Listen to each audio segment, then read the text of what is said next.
Los saludamos, hermanos, deseamos que Dios los bendiga. Vamos a leer la epístola a los Hebreos, capítulo 2, versículo 5, que dice: porque no sujetó a los ángeles el mundo venidero acerca del cual estamos hablando. Veamos la expresión que usa el autor a los Hebreos, el mundo venidero. ¿Pero qué es el mundo venidero? Se refiere a la manifestación plena del reino de los cielos sobre la tierra, el cual se va a manifestar cuando Cristo venga por segunda vez a la tierra. Hoy tenemos acceso de manera parcial, por medio de la fe, a este reino del Señor, pero la manifestación plena del poder del reino de los cielos se manifestará cuando Cristo venga a la tierra por segunda vez. A ese tiempo, cuando Cristo reine sobre la tierra, la Biblia le llama el mundo venidero. A esto se refiere el autor de la epístola a los Hebreos cuando dice que Dios no sujetó a los ángeles el mundo venidero acerca del cual estamos hablando.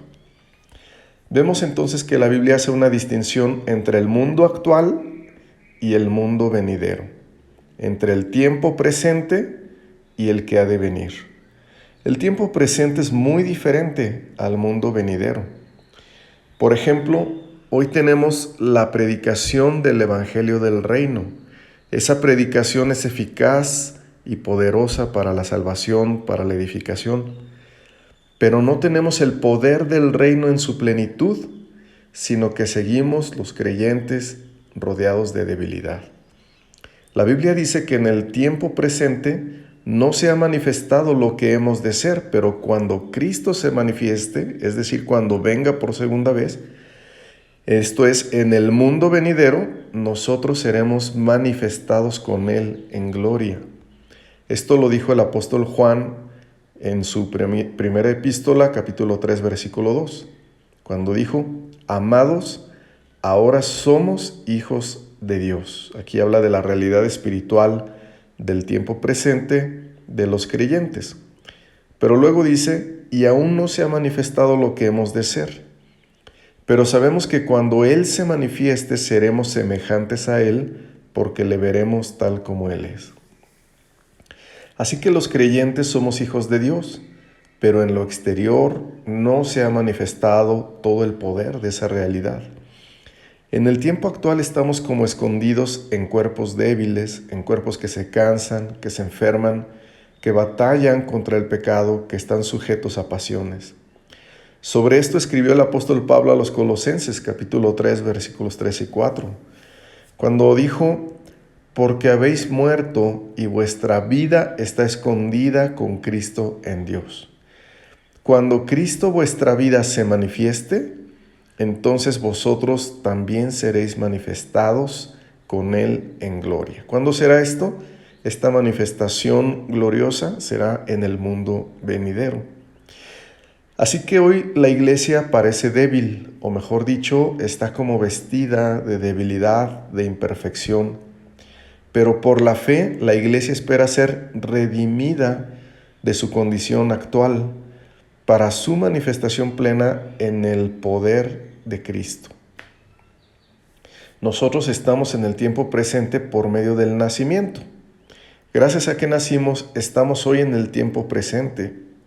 Pero para estar en el mundo venidero, será necesario participar del poder de la resurrección. Y esto ocurrirá por el poder de la resurrección de Cristo, cuando resucitemos, cuando seamos transformados. Solo así podremos estar en el mundo venidero. Así que, ¿para qué fuimos engendrados? ¿Para qué nacimos? No solo para estar en este mundo presente. Dios no nos concedió nacer solo para vivir en el tiempo actual, sino para poder entrar al mundo venidero por medio de la fe en el Evangelio de la cruz. Y esto ocurrirá cuando venga la resurrección de entre los muertos. En la primera epístola a los Corintios, capítulo 15, versículo 43, el apóstol Pablo dijo: se siembra en deshonra, se resucitará en gloria. Se siembra en debilidad, resucitará en poder. Y con esto él señala que la resurrección se caracteriza por gloria y poder. En la primera epístola a los Corintios, capítulo 15, versículos 50 y 53 dice: Pero esto digo, hermanos, que la carne y la sangre no pueden heredar el reino de Dios, ni la corrupción hereda la incorrupción. He aquí os digo un misterio: no todos dormiremos, pero todos seremos transformados. En un momento, en un abrir y cerrar de ojos, a la final trompeta, porque se tocará la trompeta y los muertos serán resucitados incorruptibles, y nosotros, es decir, los que estemos vivos en ese momento, seremos transformados, porque es necesario que esto corruptible se vista de incorrupción y esto mortal se vista de inmortalidad. Así que el mundo venidero solo será para aquellos que participen de la resurrección de Cristo, que es para vida. Ese poder de su resurrección se manifestará en los que ya murieron, los creyentes que murieron y sean resucitados, o los creyentes que estén vivos en ese momento y sean transformados en el poder de la resurrección de Cristo. Sin esa experiencia de la resurrección, no podrá nadie participar del mundo venidero. La primera epístola a los Corintios, capítulo 15, versículo 50 dice: Por esto digo, hermanos, que la carne y la sangre no pueden heredar el reino de Dios, ni la corrupción hereda la incorrupción. La carne y la sangre se refiere a nuestro cuerpo como es ahora. Y este cuerpo no puede heredar el reino de Dios, ni la corrupción, es decir, aquello que se enferma, aquello que muere. La corrupción no puede heredar la incorrupción. Es necesario que seamos transformados, que participemos de la resurrección de Cristo. Como vemos entonces, la vida que hoy tenemos, que está sujeta a un cuerpo de carne y de sangre, no puede heredar el reino de los cielos. Por lo tanto, necesitamos participar del poder de la resurrección y recibir cuerpos incorruptibles. Decíamos que hoy la iglesia está rodeada de debilidad. Su cuerpo se cansa, se debilita, tiene sed, sufre aflicción, enfrenta la tentación, se cansa, aún muere físicamente. Y también el Señor, Él por su nacimiento participó de este cuerpo humano rodeado de debilidad. Él se cansó, tuvo sed, sufrió aflicción, experimentó el padecimiento de la muerte. Todo esto es parte del tiempo presente, pero Cristo resucitó con un cuerpo glorificado que ya no muere, no se debilita, no se agota, no muere, sino que se caracteriza por el poder de Dios. La segunda epístola a los Corintios, capítulo 13, versículo 4, dice del Señor: Porque aunque fue crucificado en debilidad, vive por el poder de Dios. Pues también nosotros somos débiles en Él, pero viviremos con Él por el poder de Dios para con vosotros. Así que el mundo venidero se caracteriza por esto: poder de Dios. Como dice este texto que leímos, viviremos con Él por el poder de Dios. Esto es el poder de la resurrección en nuestra vida. Ese poder impedirá que se acerque la aflicción, la debilidad, el desgaste, el desánimo, el doble ánimo, la preocupación, la soledad, la muerte. Ese poder impedirá que todo ello vuelva a tomar parte en nosotros. Ya no podrá ser parte de nuestra vida todo eso. Hebreos 6:5 también confirma que el siglo venidero se caracteriza por el poder de Dios, cuando dice que algunos en este tiempo gustaron la buena palabra de Dios y los poderes del siglo venidero. Los poderes del siglo venidero. Aquí está hablando de aquellos que oyen el evangelio del reino. Recordemos que Romanos 1:16 dice que el evangelio es poder de Dios para salvación. Por esto Hebreos 6:5 habla de los que han gustado los poderes del siglo venidero, que se refiere a todos aquellos que han oído el evangelio, que es poder de Dios para salvación. Debemos ver que el Evangelio es lo único en esta tierra presente que pertenece íntegramente al mundo venidero. 7 veces en la Biblia se lee la expresión el Evangelio del reino, porque el mensaje de la cruz de Cristo, que tiene poder para salvarnos, pertenece de manera íntegra al reino de Dios. Por esto en Marcos 1:14 dice: después que Juan fue encarcelado, Jesús vino a Galilea predicando el Evangelio del reino de Dios. Veamos cómo el Evangelio es parte del mundo venidero, parte viva e integral del mundo venidero. Otra característica del tiempo presente, para seguir comparando, son las aflicciones, pero en el mundo venidero no tendrán parte en nosotros. Romanos 8:8 dice: pues tengo por cierto que las aflicciones del tiempo presente. Veamos cómo la Biblia señala que toda tristeza, toda aflicción, todo desánimo pertenece al tiempo presente. ¿Y qué dice la Biblia? Dice: pues tengo por cierto que las aflicciones del tiempo presente no son comparables con la gloria venidera que en nosotros ha de manifestarse. La gloria venidera. Hay una sustitución de las aflicciones del tiempo presente a la gloria venidera. Hay otra característica del tiempo presente que son los afanes, es decir, las preocupaciones. Las preocupaciones son parte de nuestra debilidad, pero esto es parte del tiempo presente. El Señor dijo en Mateo 13:22: el que fue sembrado entre espinos, este es el que oye la palabra. Recordemos que la palabra es el Evangelio del reino. Dice: pero el afán de este siglo y el engaño de las riquezas ahogan la palabra y se hace infructuosa. El afán de este siglo son las preocupaciones y junto con el engaño de las riquezas ahogan la palabra en el corazón. El Señor no solo habló de los afanes, sino que dijo que eran afanes de este siglo.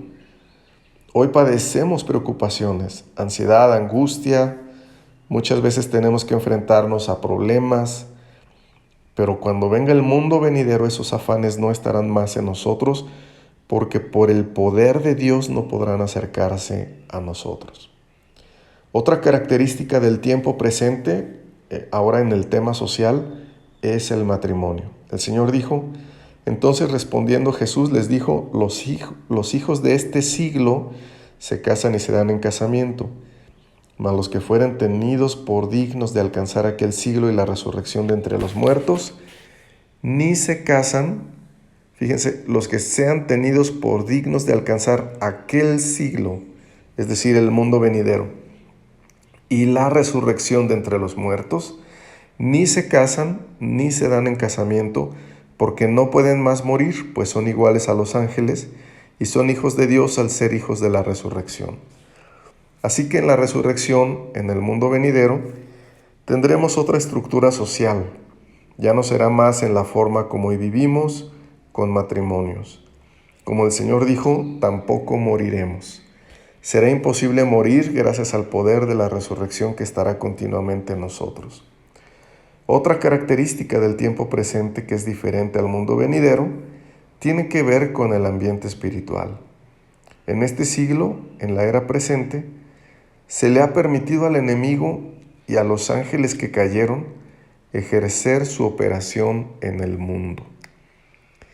Hoy enfrentamos luchas espirituales, pero en el siglo venidero el ambiente espiritual estará limpio de todo ello.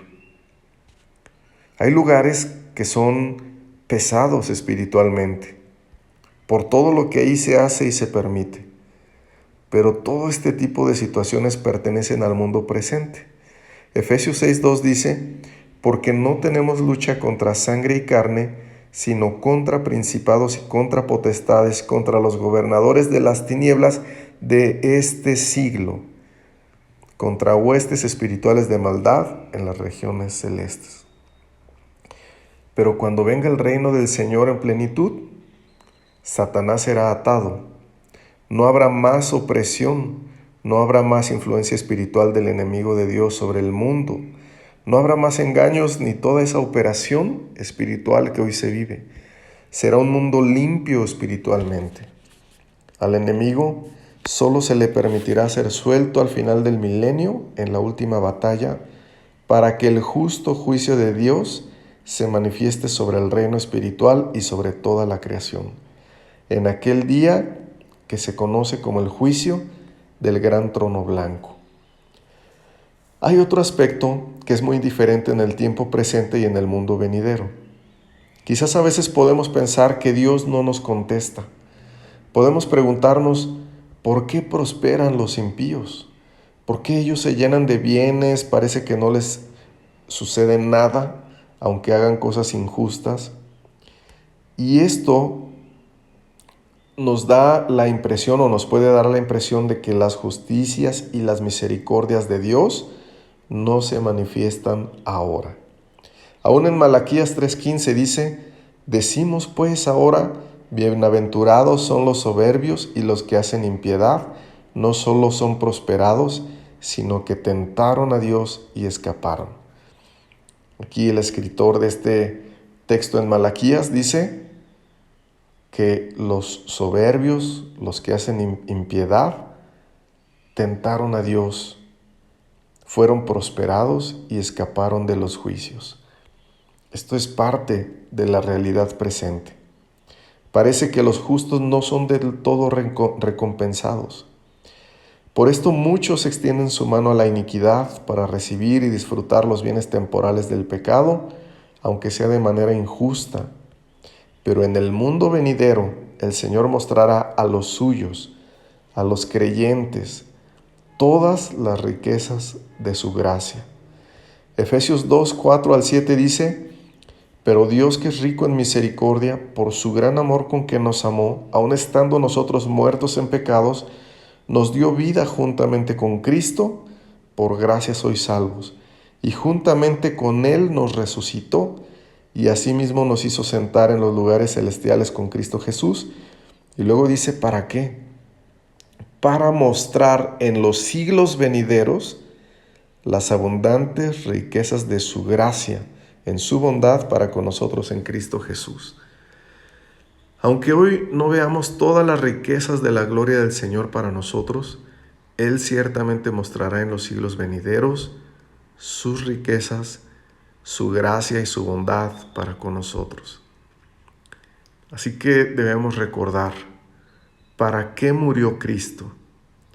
El Señor no solo murió para pagar por nuestros pecados, sino para resucitar y que por su resurrección podamos ser redimidos de este siglo, de este tiempo presente, y podamos tener herencia con Él en el siglo venidero.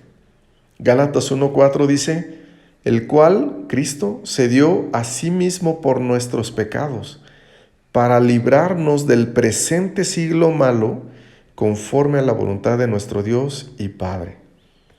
Así que teniendo la bendición de haber sido llamados por el Evangelio para salir de este mundo y para salir de este siglo presente, vivamos anhelando aquel reino. Oremos a Dios cada día diciendo, venga tu reino. Confesemos que somos peregrinos y extranjeros sobre la tierra. No nos enredemos en los afanes de este mundo, en las preocupaciones, en los problemas, en tantas cosas de este mundo. Vivamos mirando por la fe aquella tierra, aquel mundo al cual Cristo nos ha llamado por medio de su evangelio, es decir, por su muerte, por su resurrección. Por decirlo de alguna manera, menospreciemos este mundo presente, menospreciemos sus riquezas, sus bienes, sus tristezas, sus aflicciones, sus complicaciones. Menospreciemos todo ello en un sentido de comparación con aquel reino que se ha de manifestar. Veamos mejor por la fe aquella tierra. Así como cuando Moisés subió al monte y vio la nueva tierra, nosotros miremos por la fe aquella tierra venidera, aquel mundo venidero. sabiendo que Cristo nos introducirá en ese mundo. Quizás alguien se ha preguntado ¿para qué Dios le permitió nacer y estar en este mundo? La respuesta que estamos viendo en la Biblia es para que creyendo en el Evangelio pueda participar de la resurrección y heredar el reino de los cielos con Cristo. Hoy vivimos en un mundo sujeto a corrupción, a preocupación, a la temporalidad de todas las cosas. Parece que todo tiende a corromperse. Procuramos cómo conservar ciertas cosas, hacemos esfuerzos, pero estamos sujetos a temporalidad. Pero podemos orar para que el Señor nos conceda vivir este tiempo para aquel mundo venidero que es incorruptible, que nos permita sembrar para aquel mundo venidero, que nos conceda anunciar el Evangelio del reino de Dios que pronto ha de manifestarse. Oremos para que su reino venga. Vivamos con la esperanza de que pronto seremos transformados por la resurrección de Cristo para recibir nuestra heredad eterna con Cristo Jesús, Señor nuestro. Que Dios los bendiga.